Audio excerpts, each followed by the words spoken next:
Vamos a saludar a la líder del partido GEN y precandidata a diputada nacional de la provincia de Buenos Aires, que tiene la gentileza de atendernos en esta mañana. Vamos a saludar a Margarita Stolbizer. Margarita, muy buenos días. Daniel Tonietti la saluda. Estoy acá con Nicolás Márcico. ¿Cómo le va?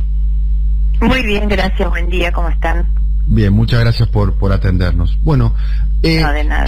¿Qué impulsó a usted, Margarita, a presentarse junto al radicalismo, junto a sectores del peronismo no contenido por parte del gobierno, en una alianza con el macrismo en la provincia de Buenos Aires, Margarita?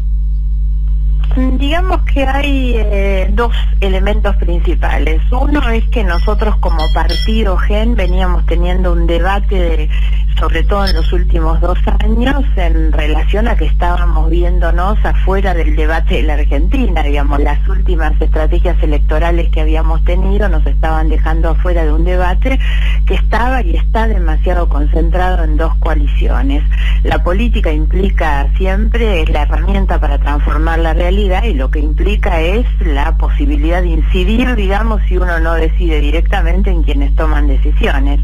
A nosotros no nos resulta indiferente cuál sea el proyecto político de la oposición al 2023, y nos pareció que teníamos que empezar a incidir en eso, y por lo tanto, más allá de todos los intentos que hicimos por explorar una alternativa diferente a estas 2 coaliciones, terminamos concluyendo que debíamos participar de ese debate, volver a tener incidencia, y esa fue obviamente la decisión política de fondo. La otra es que yo hace muchos años venía insistiéndole a Facundo Manes, a quien conozco desde hace tiempo, para que se volcara la política, porque siempre lo vi, lo reconocí como un dirigente con condiciones y con ganas también. Siempre me parecía, pero él nunca terminaba de animarse.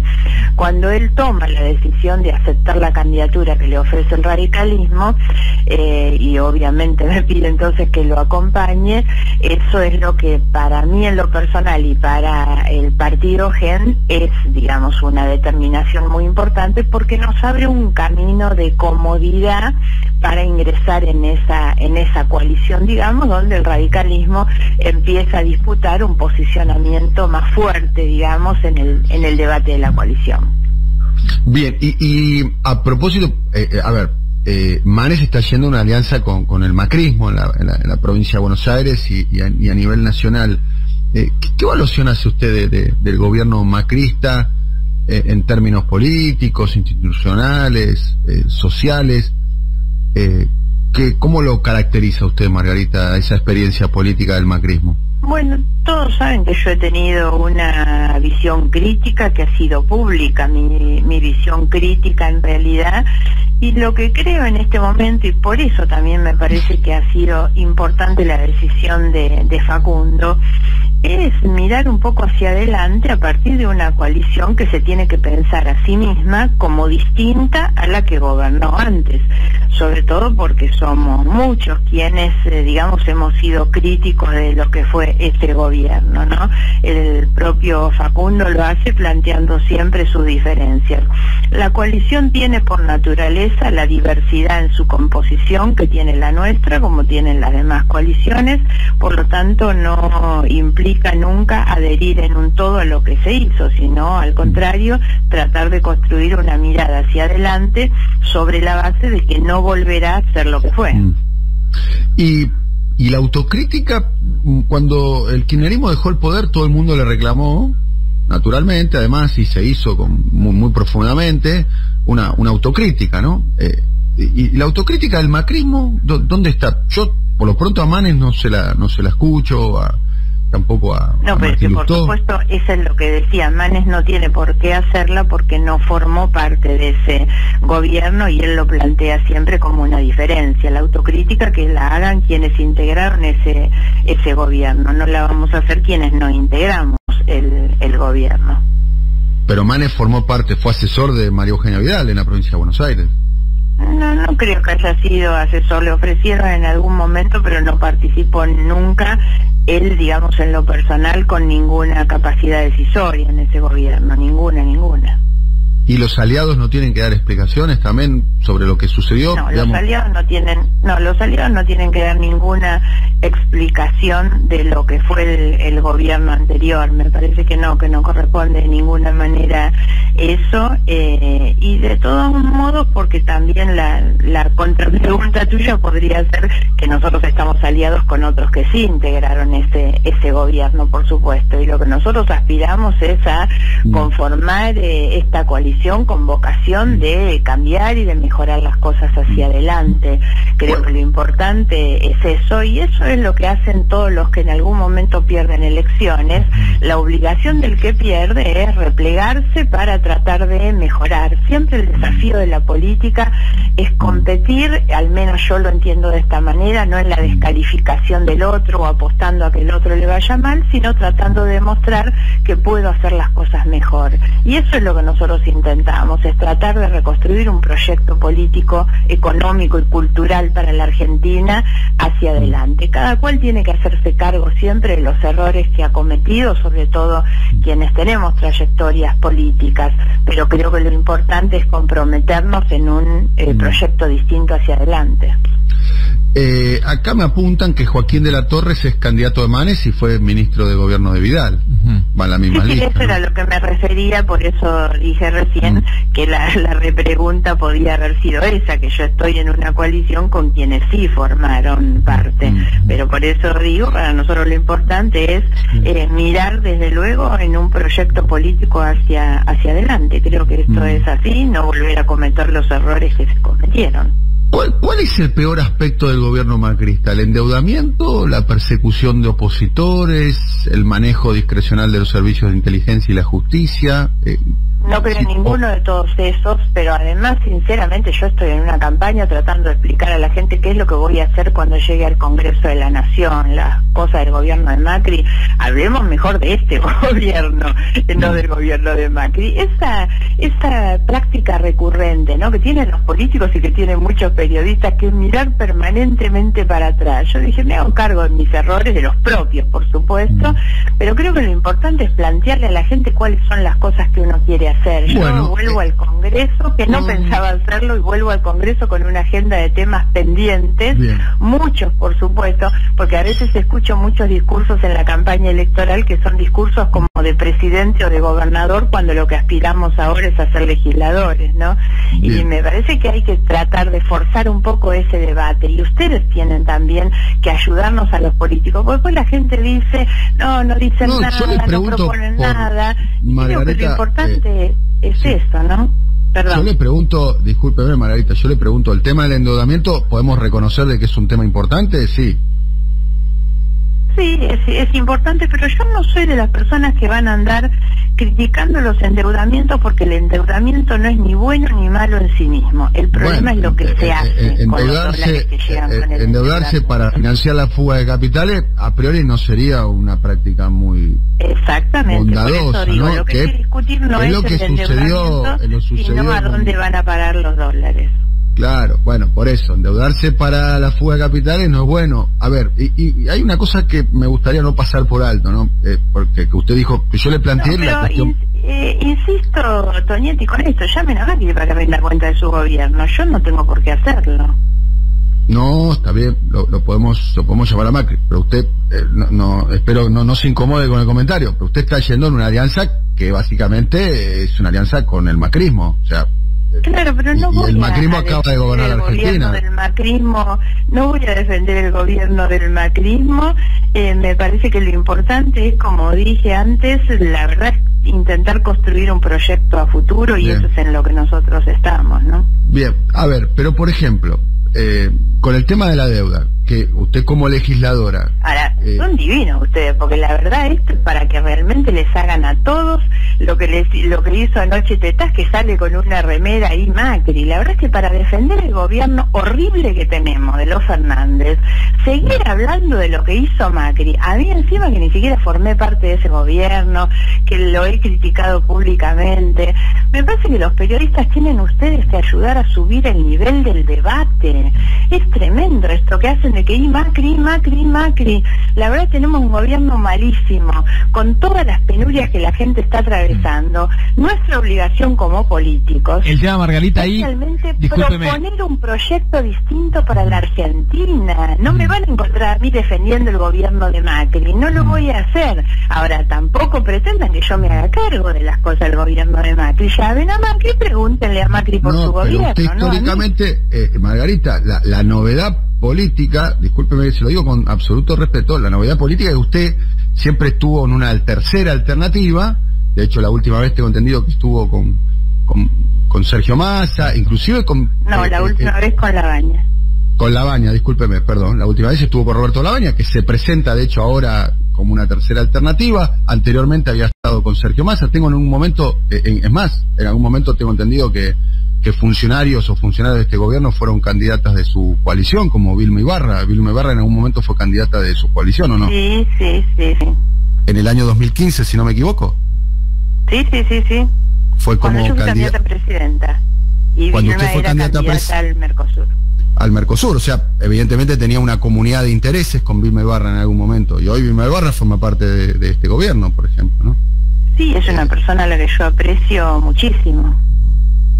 No, y ella también habló muy bien de usted públicamente y demás. La novedad es que usted ahora va, ya no, como bien lo analizó en el primer tramo de nuestra conversación, usted interpreta que hay dos grandes coaliciones y que, bueno, para transformar las cosas hay que integrar alguna de las dos coaliciones. ¿Es así? ¿Entendí bien, Margarita? Sí, eso es claro, lo que expliqué, que son las razones por las que nosotros decidimos integrar una coalición. Primero que nada es pensando que esta coalición que nosotros integramos es una coalición diferente a lo que hubo. Es diferente primero porque estamos nosotros, intentamos llevar una identidad progresista, digamos. Para nosotros siempre ha sido muy importante los ideales, las ideas, los proyectos del progresismo, y eso es con lo que nosotros llegamos a esta coalición. Intentamos llevar además los principios de transparencia, de honestidad en los que creemos en la gestión pública, en los que siempre hemos creído, y con esto vamos a esta coalición. Esa es para nosotros la idea central que tiene integrarnos en una coalición que, como les dije antes, mire hacia adelante y no tengamos que hacernos cargo de lo anterior, aun cuando creo que todos quienes formaron parte del gobierno anterior tienen que haber aprendido de los errores cometidos. El kirchnerismo volvió, entre otras cosas, por los errores del gobierno de Macri y porque supongo que habrán podido demostrarle a la gente que estaban en condiciones de hacer una mejor propuesta, porque de eso se trata. Por eso les decía, la política tiene que volver a ser un poco más sana. No es que yo llego si destruyo al otro, llego si puedo demostrar que es mejor. Y esto creo que es la otra cuestión que tiene que tener la política y sobre todo el gobernante. No podemos seguir permanentemente mirando hacia atrás. El debate es pobre, les decía, entre otras cosas, porque el debate es quién tiene la culpa, la herencia que me dejaron, y eso lo hacen los que gobiernan ahora y lo hicieron los que gobernaron antes. Y el gran desafío que tiene un político, que cuando asume una candidatura, asume un cargo, lo hace sin beneficio de inventario, o sea, se hace cargo de todas las cosas, para eso se candidatea, y el mayor desafío que tiene quien gobierna es llegar al final de su mandato y demostrar que hizo las cosas mejor que el anterior y no estar quejándose del anterior durante todo el mandato. A ver, yo le quiero recordar, discúlpeme por la incomodidad del recuerdo, ¿no? Pero sus aliados electorales emitieron deuda a 100 años, o sea, imagínese si han dejado como mínimo un tema para... Ustedes defienden que están en el gobierno de ahora, se llenaron los bolsillos, estamos llenos de funcionarios recontra corruptos y probados, que se llenaron los bolsillos a costa del pueblo y de la pobreza que dejaron. Y la verdad es tan malo dejar los pobres a costa de llenarse los bolsillos como es hacerlo a costa de la deuda. Yo no voy a defender ni una cosa ni la otra.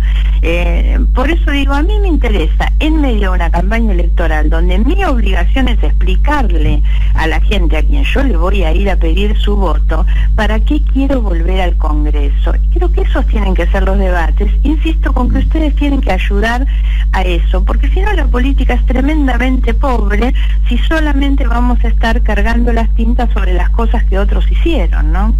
Bueno, está bien, tenemos una mirada diferente. Con respecto al tema de la cuestión institucional en la Argentina, ¿no? Yo interpreto que hubo durante el macrismo un mecanismo de persecución de opositores como nunca hubo en toda la historia de la democracia. De hecho, ustedes adhieren a la teoría del lawfare, y yo conozco las causas penales en las que se ha investigado, tengo la más absoluta seguridad de que no hay lawfare, porque las personas a las que se ha investigado y se sigue investigando, porque todavía están los procesos judiciales, lo están porque efectivamente, como dije antes, cometieron tantos delitos en el ejercicio del poder, y no me meto con las causas que no conozco, solamente con las que conozco, y esas son realmente escandalosas, muy demostrativas de lo que fue el saqueo. Sí, perdón. Una pregunta bien puntual le quiero hacer. A partir de todas las causas derivadas, causas judiciales, ya que usted hace referencia a ellas, de la participación de servicios de inteligencia. Bueno, se acaba de ver una condena a Marcelo D'Alessio hace días atrás, de 4 años, por extorsión, y bueno, hay otras causas más en ese sentido, donde hay vinculados servicios de inteligencia, dirigentes políticos, entre los cuales está Patricia Bullrich, periodistas, ya que usted hace referencia a los periodistas, hay periodistas ahí, como el caso del periodista Daniel Santoro de Clarín. ¿Qué interpretaciones? Ya hay una condena, obviamente Marcelo D'Alessio todavía no es culpable porque recibió solamente una condena, esa condena debería ser ratificada por los tribunales superiores, el principio de inocencia le cabe a todos, inclusive a todos, absolutamente a todos, es universal, por lo menos eso pienso yo. ¿Qué reflexión le merece todas estas causas de servicios de inteligencia persiguiendo opositores durante el macrismo? Causas judiciales, por cierto, ¿no? Hay varias. Está la de D'Alessio, está la de Dolores, la de Loma de Zamora, la de Comodoro Pi. Sí, por eso les decía antes, hay causas que no conozco, y en las que conozco sé que no hubo persecuciones políticas, sino investigaciones judiciales sobre hechos de corrupción. Esas son las causas en las que yo he intervenido y las que conozco. Yo rechazo absolutamente la utilización de los servicios de inteligencia para cualquier otra cosa que no sea específicamente la que tienen que cumplir.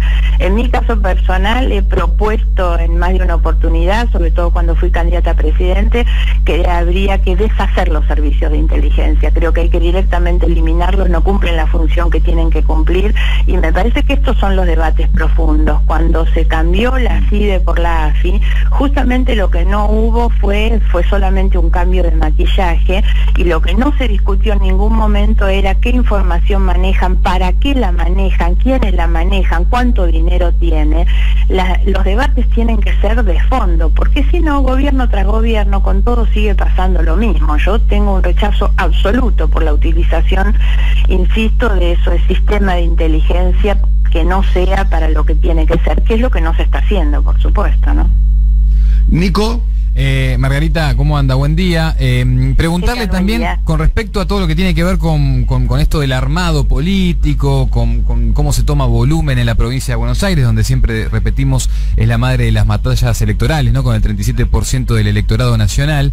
¿Hay algo en el orden de esta asociación que usted hace también con la Unión Cívica Radical, con la figura de Facundo Manes, de intentar disputarle el poder desde el radicalismo al PRO, que sabemos durante 4 años fue un conductor de Juntos por el Cambio con cierta tiranía, ¿no? Para con sus socios políticos, por decirlo de alguna manera?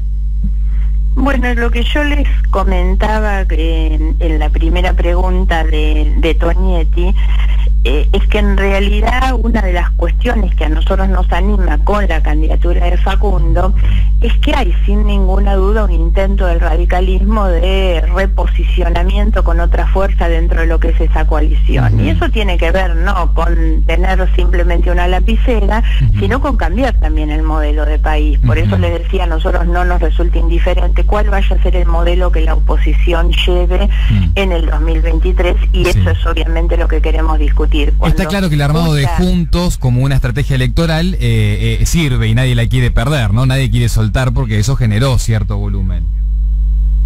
Sí, lo que también tenemos que terminar es con coaliciones que se arman solo para ganar elecciones y después fracasan en los gobiernos. Pasó con el gobierno de Macri, pasa con el actual. La estrategia de Cristina de correr, de poner a Alberto, sumar a Massa, fue muy inteligente, fue muy elogiada como estrategia electoral, y lo mismo había sido antes la coalición de Cambiemos. Y después en los gobiernos no les va bien, porque no se puede armar coaliciones para sumar gente, amontonar gente, sumar votos y no estar preparados con un buen programa de gobierno. Y creo que eso es lo que nos viene pasando. Cuando escuchamos a Manes, a mí me alienta, entre otras cosas, que cambió la agenda de la política, la agenda electoral, y entonces nos propone realmente cuestiones distintas a las que se hicieron, porque además hasta que no cambie la agenda de la Argentina, la agenda de prioridades, me refiero de la política, por eso nosotros ponemos en la prioridad la inversión en la ciencia, en la educación, el cambio de los contenidos de la educación para preparar para el empleo. Bueno, son debates que nunca estuvieron en el centro de la Argentina, pese a que están en el mundo, por ejemplo, y nosotros creemos que eso es lo que hay que discutir hacia adelante. Hoy yo creo en un radicalismo que empieza a discutir estas cuestiones y lo hace y lo pone Manes en la campaña. Después veremos cómo nos va o no, porque también tenemos claro que es una elección en la que peleamos contra un aparato importante y bueno, eso no es menor, ¿no? Margarita, le agradecemos el diálogo con nosotros y el intercambio de ideas. Un abrazo muy grande, Margarita. Gracias a ustedes por la comunicación. Hasta pronto. Buen día. Hasta la próxima. Muchas gracias. Bueno, Margarita Stolbizer conversando con nosotros. Margarita va en un acuerdo con el radicalismo, con un sector del peronismo. Ahí está, creo, tendido que está Massot, está... Joaquín de la Torre, lo mencionabas antes, Monzó también. Joaquín de la Torre, quien fuera ministro de gobierno, intendente de San Miguel, un hombre, si se quiere, de la derecha peronista, si se me permite. Claro. Está ahí. Sobre el final no quise repreguntar, quiero decir que me la guardé, la repregunta, ¿no? Con respecto a las coaliciones para ganar. Está ahí también Jesús Cariglino. Sí, en el séptimo puesto de la lista de diputados nacionales. Que no se caracteriza, no se caracteriza por ser precisamente un político de prácticas transparentes, ¿no? Por decirlo de un modo elegante, por lo menos está estigmatizado con ese atributo.